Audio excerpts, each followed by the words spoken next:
if you've seen people screaming the Epstein files are dropping. Pause. Before the files, before the internet theories, there was a real investigation that started with one report in Palm Beach, and then turned into one of the most controversial plea deals in modern true crime history. Quick warning, this story involves sexual abuse and trafficking allegations involving minors. I'll keep it non-graphic and factual. So, who was Jeffrey Epstein in the first place? In the mid-2000s, he was known publicly as a wealthy, well-connected financier with big homes and big-name contacts. But in March 2005, Palm Beach police opened an investigation after the family of a 14-year-old reported she was molested at Epstein's mansion. Police later heard similar accounts from multiple underage girls, describing a pattern of being hired for massages that turned sexual.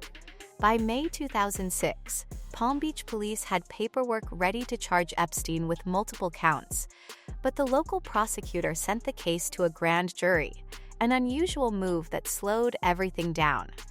Then, in July 2006, the grand jury indicted Epstein on a relatively minor charge, soliciting prostitution, and Palm Beach police leaders publicly accused the prosecutor of giving Epstein special treatment.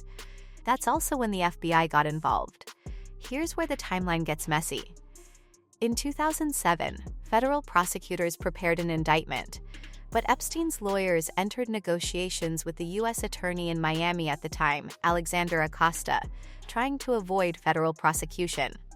This is the part that still makes people furious, because a court later described how prosecutors secretly negotiated a deal, and victims say they were left in the dark. That deal is commonly called the non-prosecution agreement, the NPA.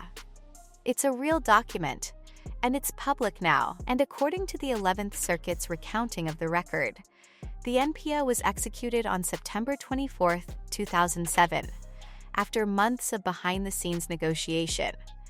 The opinion also says victims were not told the government was seriously considering an NPA, and that efforts were made to keep it secret from the victims and the public. Then comes the outcome most people remember. June 2008. Epstein pleaded guilty in Florida state court to 2 charges, soliciting prostitution and soliciting prostitution from someone under 18, and received an 18-month sentence. Under a secret arrangement tied to the federal deal, he served much of that sentence in a work release program that allowed him to leave jail during the day. And this is why Episode 1 matters. The story isn't just a bad person did bad things. It's also about how the system responded, and whether it responded the same way it would have if Epstein wasn't rich and connected. Years later, that 2008 outcome became a national controversy again. A DOJ Office of Professional Responsibility report explains how public outrage surged after major media scrutiny. And it notes findings in related litigation that the government violated victims' rights by failing to advise them about entering the NPA, and that letters sent afterward could be misleading about the investigation's status. So when you hear Epstein files, understand what you're really looking at: police reports, court records, plea deal paperwork, and government documents that all trace back to this first arc: 2005 investigation, 2007 secret negotiations, 2008 plea deal. And I'll leave you with the question that keeps this story alive.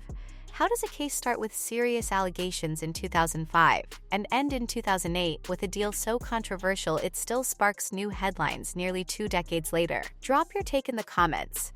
Was this mainly about one man's crimes, or a system that failed loudly? And if you want Episode 2 The Network, how it worked without getting graphic, like the video, subscribe, and turn on notifications. This is Tea with Timeline,